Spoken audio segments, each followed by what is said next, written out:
ऐसे कई घटनाओं में हमको दिखाई दिए हैं, ऐसा देखा है। वो निर्भय होकर, कोई भय नहीं लगा, ऐसा देखा। जैसे एक बार 3 बजे हम शौच के लिए कमंडल उठाया, तो जंगल में जाना होता था, कोई शौचालय की ऐसा, वो तो अभी कुछ वर्षों से शौचालय का ऐसी व्यवस्थाएं बनी नहीं, तो ग्रामीण आदि देशों में कहीं शौचालय पूरे नगर में नहीं होती थी, वो तो अभी व्यवस्थाएं हुई। तो कमंडल लेकर शौच के लिए निकले तो देखा कि गांव के बाहर एक नववधु लोटा लिए शौच के लिए जा रही। तो हम खड़े हो गए कि ये जिस दिशा को जाए उससे विपरीत दिशा में हम, वो खड़ी हो गई। फिर विचार किया कि हमें लगता है ये यहीं शौच में बैठना चाहती, तो हमने रफ्तार बढ़ाई। जब रफ्तार बढ़ाई तो देखा कुछ दूर आगे जा रही, तो लगा कि ये तो पीछे खड़ी थी, आगे। हमारा ये था कि हम कभी डरने वाली स्थिति में अपने को नहीं खड़ा करते। हमारे मन में आया नहीं नहीं, ये मेरा भ्रम है, वो हमसे आगे निकल गई होगी। जब वो आगे गई तो हम पीछे मुड़े तो देखा हमारे दूसरे रास्ते में खड़ी। अब हमें पक्का विश्वास हो गया कि ये कोई स्त्री नहीं है, कोई पतित आत्मा है जो इस रूप में है। जोर से भगवान नाम उच्चारण, खत्म खेल। ना कोई भय और ना वो हमें दोबारा दिखाई दी। एक बार ऐसा हुआ कि सैमसी में जहाँ गुरु आश्रम है, तो एक खंडेर था, और हमें खंडेर बहुत प्रिय है शुरू से। ऐसा मतलब बिगड़ेल स्थान, पुराना वृक्ष या ऐसे कोई कुटिया, ऐसे पहले संन्यास मार्ग में ऐसे रहना अच्छा लगता था कि जहाँ जिसका किसी काल। तो रात्रि में उस खंडहर में जाकर के लेटे, वहाँ के लोगों ने रोका, आश्रम वाले लोगों ने, वहाँ मत जाइए। हम सोचा आश्रम के कई लोग यहाँ लेटते हैं तो बातचीत करेंगे, इसलिए एकांत।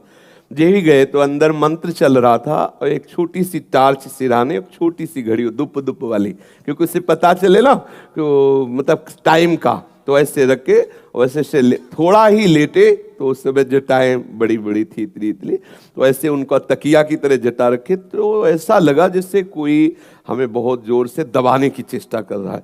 तो ऐसे देखा तो मुझे स्पर्श जैसा भी हुआ कि जैसे कोई कड़ा हाथों में एकदम। ऐसा कैसे हो सकता है? जब हम मंत्र जप रहे हैं तो कोई ऐसा कैसे हो सकता है कि कोई अशुभ आत्मा के छुए? तो टार्च लिया, बाहर निकले, कोई नहीं। मुझे लगा कि मेरी मानसिक बिगड़ेल बुद्धि हमको भयभीत करना चाहती है। नहीं नहीं, मैं नहीं मान। एक मन ने कहा यहाँ से हटके, वहां से हमको जिद्दी स्वभाव था, नहीं देखूं कैसा क्या। फिर वही जाके सोए। थोड़ी ही देर में फिर स्पष्ट अनुभव हुआ कि ऐसे। तब हम बैठ गए तत्काल मंत्र जपते हुए। फिर हमको आप यहाँ ठीक नहीं है, क्योंकि बार बार विक्षेप डालेगा। मंदिर में गए, उन लोगों से कहा, बोले आप जानते कि वहाँ है, आप क्यों गए ऐसा? तो हमने जीवन में देखा है कि अगर कहीं ऐसी प्रेत आत्मा आदि हो, वो आपको परेशान नहीं कर सकती। आपको जैसे गोकर्ण के सामने धुंधकारी प्रकट हुआ, कभी वो अग्नि बनता, कभी वो ये बनता, कभी भेड़ बनता, कभी सिंह, समझ गए अधोगति को प्राप्त। लेकिन कोई ऐसा नहीं कि उनका अनिष्ट करे और रो के कह रहा था कि मेरा उद्धार कर दो, मेरा कल्याण कर दो।